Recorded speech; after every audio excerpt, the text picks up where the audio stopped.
কি রে ধরে না কেন? যা, এই 12 নম্বর ডালটা একটু দিয়ে যা তো। আচ্ছা উস্তাদ, দাঁড়ান দিচ্ছি। এই যে উস্তাদ। আর ওই গাড়িটা কাজটা একটু তাড়াতাড়ি কর। আচ্ছা ঠিক আছে। মিস্ত্রি ভাই, কি হয়েছে ভাই? আমার এই গাড়িটা দেখেন তো কি হয়েছে। কি হয়েছে ভাই গাড়ির? গাড়ি চালাতে গেলে এর ভিতর শুধু ফের ফের আওয়াজ হচ্ছে। ভাই এ তো ভেসপা গাড়ি, আর ভেসপা গাড়ি না খুলে তো কিছু করা যাচ্ছে না, আর ও তো মেলা সময় লাগবে না, তা কি করবেন? না খুলে কওয়া যাবে না, ইমার্জেন্সি এক জায়গায় যাব, তা কত সময় লাগবে না ভাই? ওই ধরে রাখেন ঘন্টা খানিক। ঘন্টা খানিক সময় লাগবে? হ্যাঁ। আচ্ছা ঠিক আছে ভাই, তাহলে আপনি তাড়াতাড়ি গাড়ির কাজটা করে রাখেন, আমি 1 ঘন্টা পরে এসে নিয়ে যাবানে। আচ্ছা ঠিক আছে, আপনি যান, আমি কাজ করে রাখতেছি। জয়, একটু এদিকে আয় তো। কি হয়েছে উস্তাদ, বলেন। দেখ তো এই ভেসপাটার কি হয়েছে। উস্তাদ, এই ভেসপা গাড়ির কাজ তো আপনি পারেনই না, এই গাড়ি রেখে দিলেন কি জন্য? আরে পাগল, তুই তো জানিস আমি ভেসপা গাড়ির কাজ জানিনি, ওই কাস্টমার তো জানে না। আর কাস্টমার হলো লক্ষ্মী, সকালবেলা কাস্টমার ফেরত পাঠানো যাবে না। সে তো বুঝলাম উস্তাদ, কাস্টমার জানে না, কিন্তু আপনি এর কি করবেন? পরে তো কাজ না করতে পারলে আপনার উল্টো জরিমানা দেওয়া লাগবে। আরে পাগল, কাস্টমার তো জানেই না কি হয়েছে। তুই এক কাজ কর, খুলে টুইলে একটু মোবিল টোবিল পরিষ্কার করে রেখে দে, তারপরে যা হয় দেখা যাবে না। তুই তাহলে এটা খুলতে লাগ, আমি ভিতরে গাড়িটা দেখতেছি, ঠিক আছে? আচ্ছা ঠিক আছে, কি দিয়ে কি করবে না আল্লাহ জানে, উস্তাদের তো কাজ কাম হয় না। উস্তাদ, কাজ তো শেষ, কি করব? তাহলে এক কাজ কর, ওই গাড়িটা ওই সাইড করে রেখে দে, আর ওই গাড়িটার কাজ ধর। আচ্ছা, সাইড করে রাত্রি করে রেখে দিই। এবার কি দেখি হয় সে উস্তাদ বুঝুকে, আমার আর কিছু বোঝার দরকার নেই।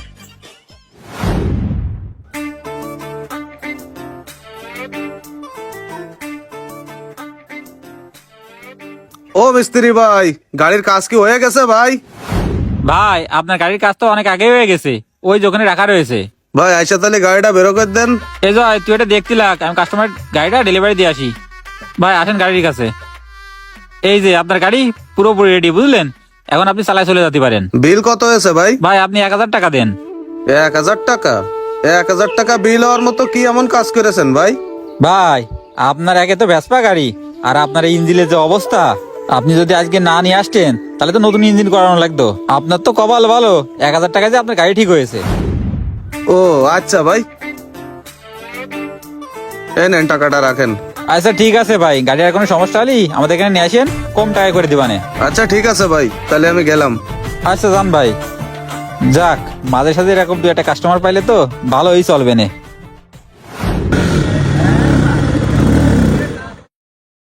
কি রে, কেবলমাত্র গাড়ির কাজ করাই নিয়ে আসলাম, গাড়ির আবার কি হইলো?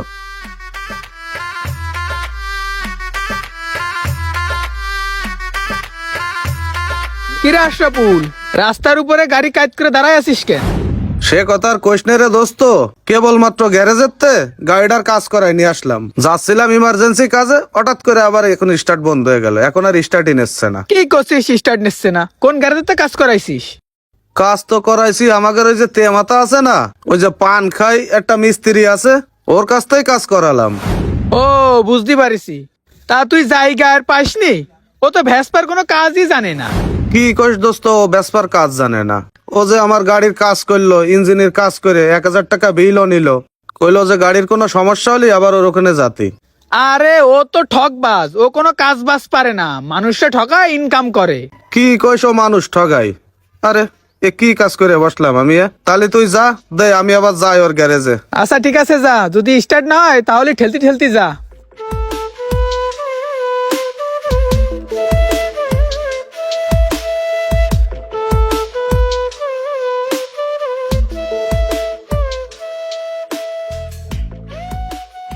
মিস্ত্রি ভাই, আপনি গাড়িরে কি ঠিক করেছেন? কেন ভাই, কি হয়েছে? মিয়া আপনি এদিকে আসেন, দেখেন গাড়ির স্টার্ট হচ্ছে না। কি হয়েছে আবার গাড়ির ভাই? কি আর হবে, যাচ্ছিলাম ইমার্জেন্সি কাজে, রাস্তার মাঝখানে গাড়ির স্টার্ট বন্ধ হয়ে গেছে। আপনি কি ঠিক করেছেন? কি বলেন ভাই, আপনার গাড়িতে সমস্যা ছিল, সবই তো ঠিক করে দিলাম, আর আপনি তো চালায়ও গেলেন। চালাই যাব না? আমি আপনার গ্যারেজে যে সময় আইলাম সে সময়ও তো চালাই আসিলাম, আমার গাড়ি তো ঠিকই ছিল। আপনি হাত দেওয়ার পরে আমার গাড়িটা আরো নষ্ট হয়ে গেছে, আর আমি তো আগে জানতাম না। আপনি তো মিয়া বেসপার কাজই জানেন না, আর আপনি তো গাড়ির কোনো কাজই করেননি, শুধু শুধু আপনি আমার কাছ থেকে 1000 টাকা নিলেন। আমি যে ভেসপার কাজ জানিনি, এটা আপনারা কইলো কিটা? কিডা আর কবে? আপনার গ্যারেজে যে রেগুলার কাজ করাই সে রাহানি তো বললো। ও ভাই, রায়ন ভাই বলেছে আসলে ভেসপা কাজ আমি জানি, কিন্তু আসলে করা হয় না তো। না থাক, আপনার আর বলতে হবে না। আপনি যে কতটুকু ব্যস্তার কাজ জানেন সেটা আমার বোঝা হয়ে গেছে। আরে মিয়া, আপনি এই যে মানুষের সরলতার সুযোগ নিয়ে মানুষদের ঠগায়ে টাকা পয়সা ইনকাম করেন, এই টাকা দিয়ে কি হবে ভাই?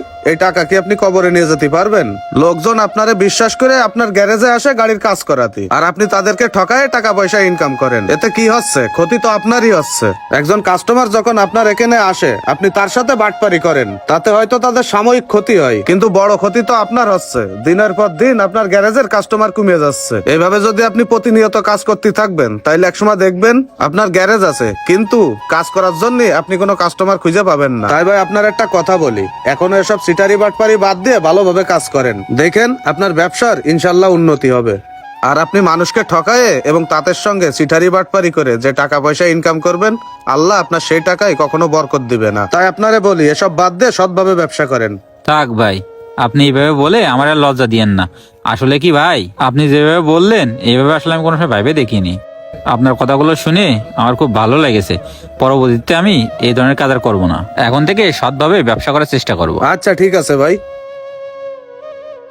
আমরা সকলে যে যে কর্মটাই করি না কেন, সকলেই একটা জিনিস মনে রাখবেন, পৃথিবীর কোনো সৎ কর্মই ছোট নয়।